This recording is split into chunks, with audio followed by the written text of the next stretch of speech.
Assalamualaikum warahmatullahi wabarakatuh. Salam sejahtera untuk kita sekalian dan selamat sore. Teman-teman wartawan sekalian, mohon maaf ya, tadi pertemuan kita dengan para adik-adik mahasiswa dari BEM Nusantara cukup lama ya, cukup intens. Banyak hal-hal yang tadi kita bincangkan dengan teman-teman mahasiswa. Tapi intinya begini ya, bahwa memang diperlukan satu komunikasi antara pemimpin dan yang dipimpin ya dalam satu organisasi, apalagi negara.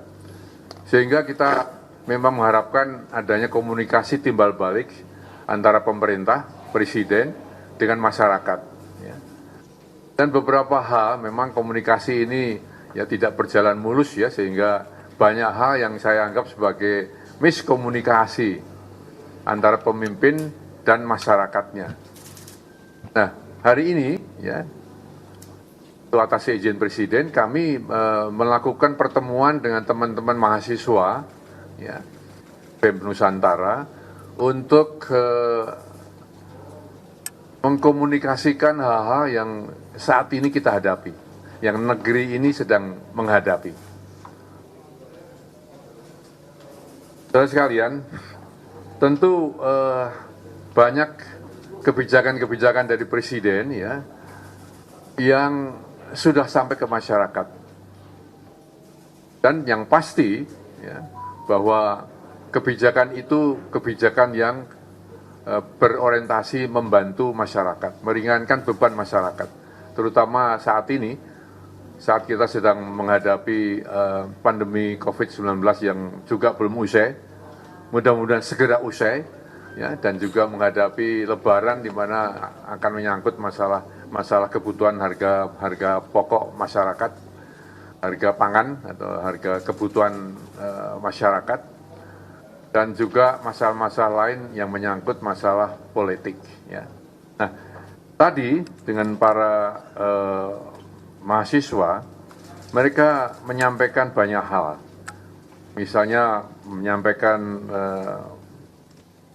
masalah minyak goreng dan kartel disampaikan, kenaikan bahan pokok menjelang Lebaran disampaikan, masalah perpajakan disampaikan, kemudian juga masalah energi juga disampaikan dan dibicarakan. Ya. Dan yang terakhir juga dibicarakan masalah jabatan Presiden 3 periode, ya, perpanjangan jabatan atau juga penundaan pemilu. Ya.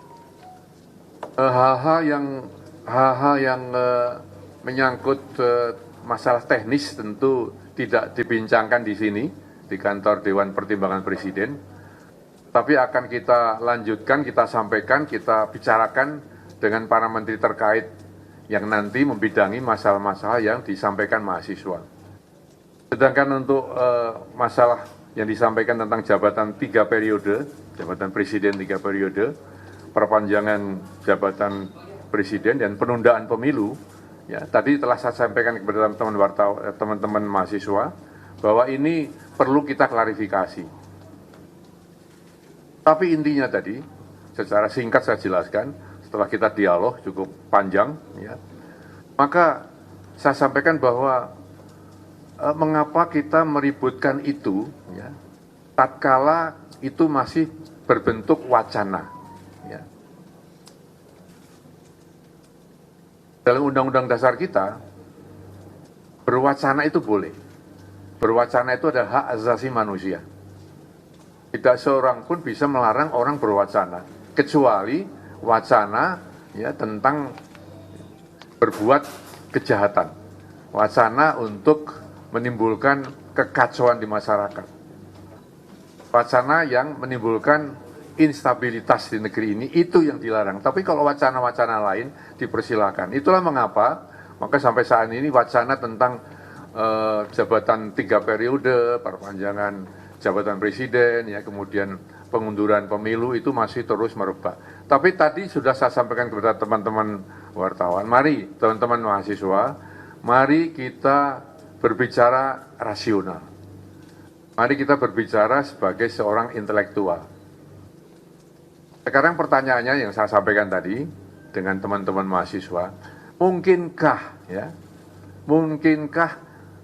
jabatan 3 periode ataupun penundaan pemilu ataupun perpanjangan masa jabatan presiden dapat dilaksanakan dalam konteks Undang-Undang Dasar 1945. Karena ketiga-tiganya akan menyangkut perubahan pasal-pasal dalam Undang-Undang Dasar 1945. Nah, sekarang mungkinkah perubahan itu terjadi? Sebelum nanti kita lebih ramai lagi membincangkan itu. Ini kan baru wacana. Nah, tadi teman-teman mahasiswa saya ajak berpikir soal itu, ya, berdebat soal itu. Maka jawabannya, ya tidak mungkin. Ya. Mengapa? Karena yang pertama, ya, karena menyangkut perubahan Undang-Undang Dasar 1945, berarti mengamandemen Undang-Undang Dasar, itu persyaratannya berat sekali. Ya.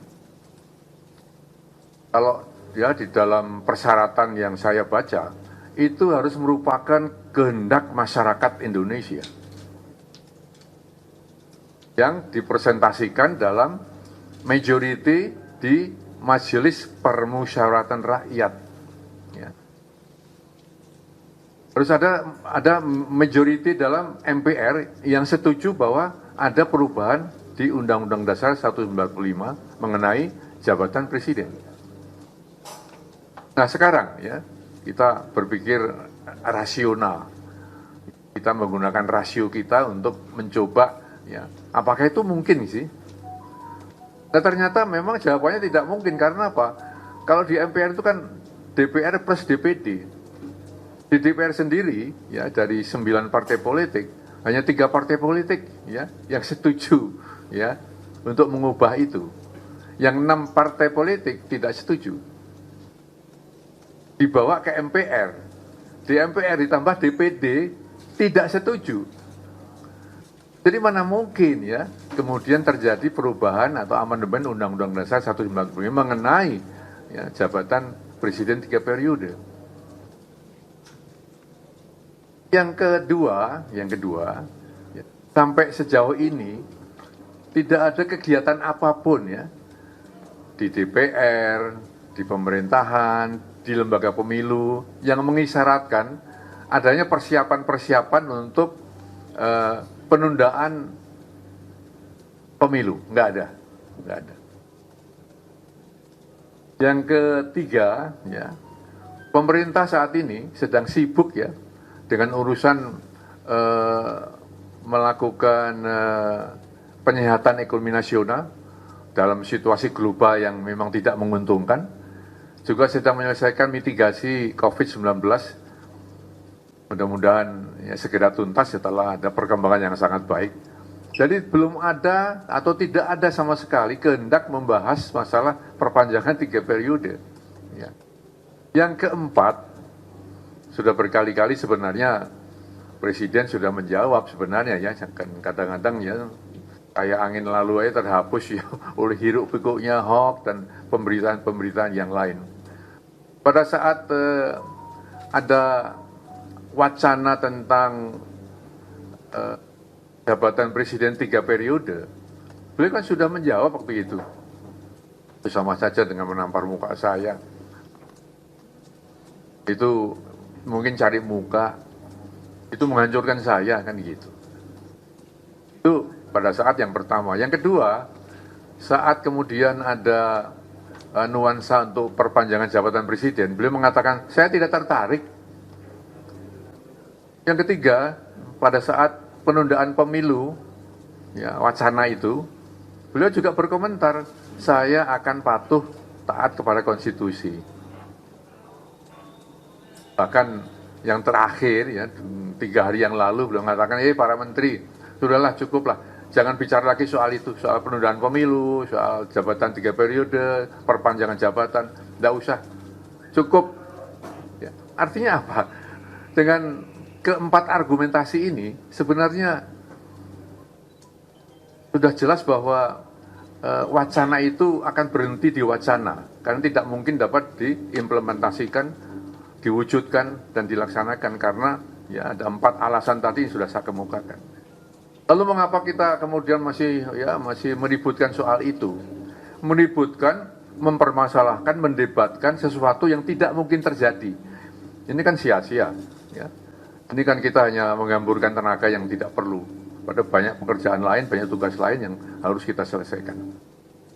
Nah, tadi teman-teman mahasiswa mencatat ini, memahami ini, dan mudah-mudahan ya komunikasi kita pada hari ini ya bisa menghasilkan satu kesepahaman ya antara pemimpin dan yang dipimpin, antara pemerintah dan masyarakat ya, sehingga paling tidak ya kita tidak lagi terjebak kepada wacana-wacana yang sebenarnya ya tidak mungkin dapat dilaksanakan.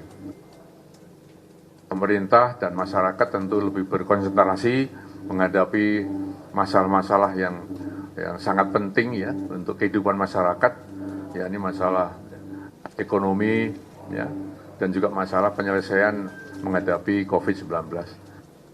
Saya kira itu teman-teman wartawan yang saya sampaikan pada sore hari ini. Silakan.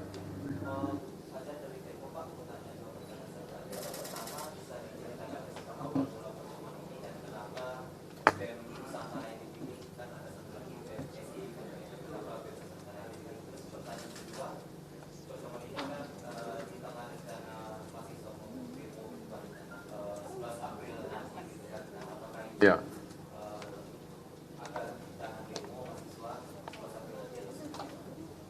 Saya jawab bahwa kita tidak pilih memilih ya, tetapi yang hari ini siap adalah BEM Nusantara. Tentu dengan BEM yang lain kita bersedia ya, kita terbuka kok. Terbuka untuk berdialog dengan siapa saja karena komunikasi tadi sangat penting antara pemerintah dan masyarakat. Tentu kami bagian dari pemerintah ya, kita siap untuk berkomunikasi dengan siapapun. Apalagi ya di Dewan Pertimbangan Presiden, tugasnya memang mendengar, melihat yang terjadi di lapangan, di lingkungan kita untuk kemudian kita olah menjadi bahan untuk memberikan nasihat dan pertimbangan kepada Presiden Republik Indonesia, Bapak Jokowi. Kemudian yang kedua tadi masalah yang menyangkut apa? Oh, rencana demo. Nah begini, kita tidak, demo kan tidak dilarang, saya pun tidak berhak melarang demo, ya. Tetapi tatkala kita menyampaikan bahwa kalau kita berdemonstrasi tentang sesuatu yang tidak mungkin terjadi dan sudah dijawab, ya, bahwa yang menjadi tuntutan itu tidak mungkin terjadi, untuk apa demo kan begitu? Bukan melarang, tapi kita berkomunikasi. Ya. Ini bulan puasa, bulan suci Ramadan, kita prihatin, saling maaf-memaafkan, kita berpuasa. Ya tentunya ya kita lebih arif untuk bisa menyikapi hal-hal yang memang bisa kita bicarakan, kita komunikasikan dengan baik. Dan sekarang kita sudah memulai berkomunikasi. Ketimbang panas-panas di jalan, lebih baik kita bicara di ruangan yang adem, ngomong, ya bicara kira-kira bagaimana sih. Tapi pasti ya pemerintah akan mendengarkan, pasti itu ya. Tidak mungkin tidak mendengarkan ya. Kan? Ya.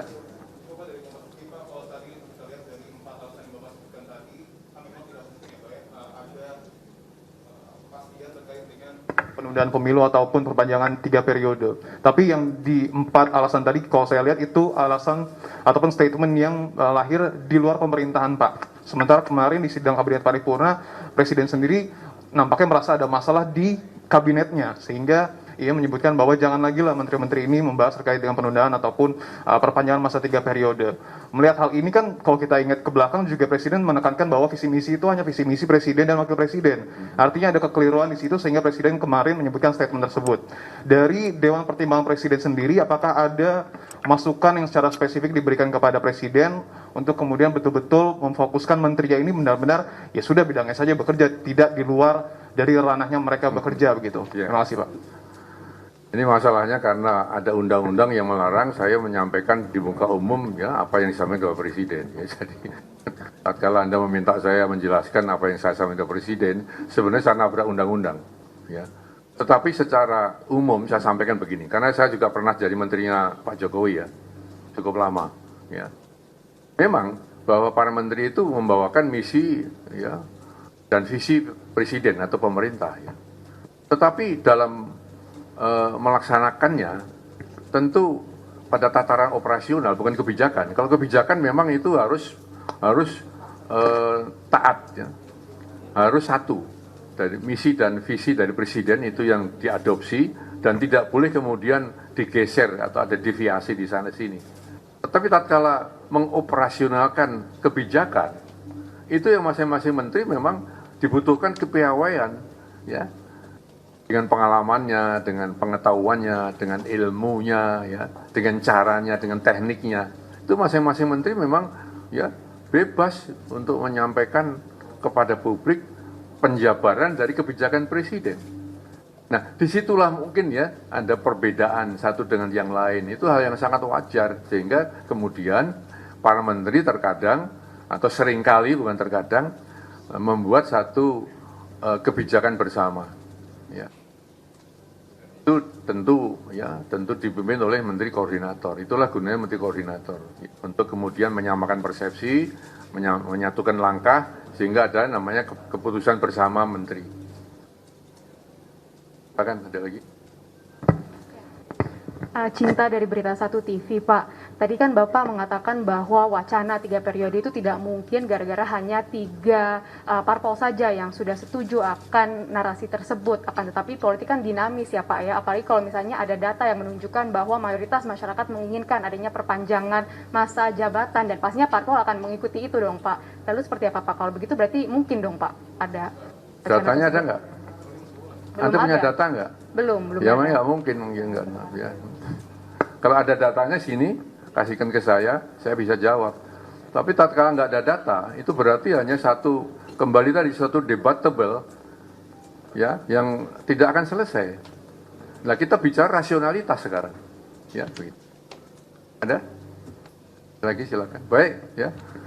Tidak ada, selamat sore teman-teman sekalian. Dan jangan sampai nanti bosan ya berada di kantor kami, karena kantor kami 2 tahun ini sepi dari wartawan, ya. Hah?